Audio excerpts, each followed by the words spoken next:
In Helldivers 2, there are 4 constants: questionable balance decisions, bugs that don't get fixed, at least if it isn't a funny one, underwhelming weapon customization, and a maximum amount of samples. While there's a ton of things to talk about for each, I want to talk about samples and how I plan to solve this problem permanently. I want to use samples to augment our weapons and stratagems while also purchasing an extra booster for missions, because full ammo is totally not something we should just have. The augments for weapons could be something from as small as small number changes like more damage, more ammo, or straight up acting as if it was a different weapon entirely. Kind of like overclocks from Deep Rock Galactic. So imagine augmenting your sickle to also set enemies on fire, or allowing it to go up to medium pen with some negative effects. 4 shots charge an enemy up, and after a certain amount of charge, it makes the enemy explode, killing it and damaging enemies around it, but also makes the sickle do very little damage, so you have to dedicate to one enemy to kill many.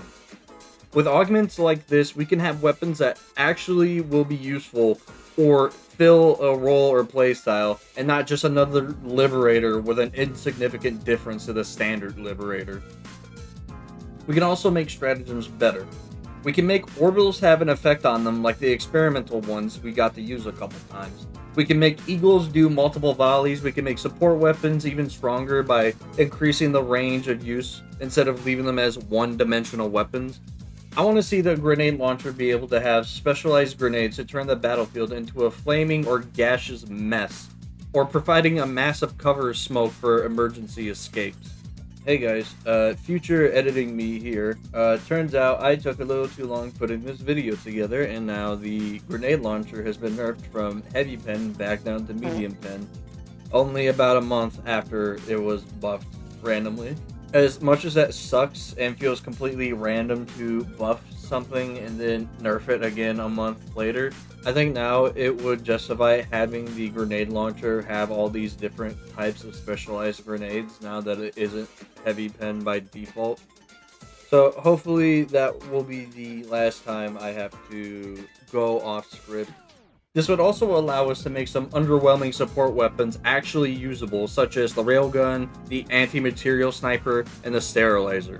I would give the railgun and AM sniper more damage and ammo, and make the sterilizer leave gas behind and shoot farther like honestly all the flamethrowers should be doing normally. We can have our vehicles have more ammo or more health so they can actually get dropped by the aircraft that brings it in before it blows up. Or, have these incorrectly named heavily armored vehicles actually have heavy armor and not either be a big clunky mass of medium armor or a medium armor cockpit with light armor appendages that's critical for it to do anything. As for defensive stratagems, they're kind of throw and forget, so we can sprinkle in more ammo or larger splash radius based on what can actually use it. I personally want the ability to bring certain support weapons as primary weapons. Let's be honest, it's not going to be crazy to bring the stalwart or machine gun as a primary. Also, by popular demand, we can use it to make the one true flag actually do something. Future editing me here again, and while I have seen that they made the one true flag draw aggro to whoever's waving it, I don't think this will be used for more than a couple days at best. We want the flag to give us a buff, and not even a crazy one. It could literally be like 10 to 25 increase to reload or reduction to flinch when we get shot. Arrowhead needs to remember we are asking to sacrifice a support slot, which could let us rain bullets on swarms, explosives for heavies and tank armored enemies, or status weapons like fire and gas to DOT swarms of enemies and make them scramble frantically. Nobody is going to be using this longer than a couple of days because pulling aggro isn't worth not being able to kill a heavy like the War Strider that sometimes spawns in groups as fast as possible. And don't say anything about, oh, my realism. There is nothing realistic about half the stuff that's in the game. Plus, if the cyborgs can do stupid hand movements and make the bots move faster, then why can't we have the flag do something but be a waste of space? I'd also love to upgrade the stratagem ball by straight up getting rid of it and letting us pull a laser pointer with a wire attached to it and the arm thing we use to call them in. Hit the Super Earth salute with our left hand and point where we want the stratagem to go with our other hand. The top of the list of things I would want to bring is an extra booster. It's a crime that 2 years later, we still have to decide if we want to bring full ammo, grenades, and stims or not.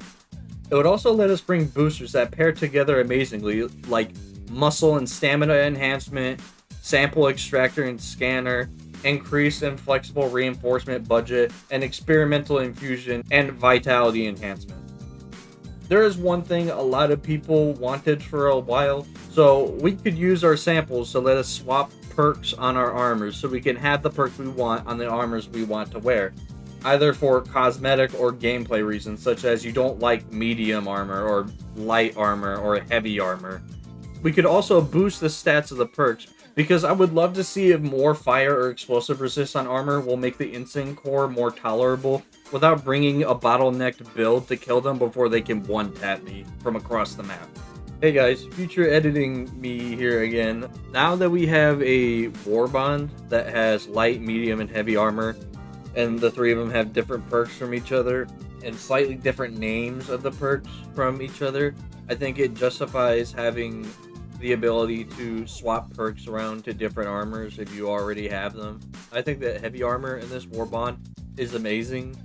It's one step closer to a night-themed war bond, which we'll probably never get, but I guess you can hope.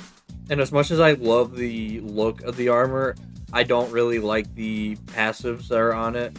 The being 50% resistant to explosive damage is nice, but the higher armor rating I think is pretty useless, especially when it's already on heavy armor to begin with that has the highest armor rating. And I personally just would rather take anything else than that. So now let's get back to the rest of the video.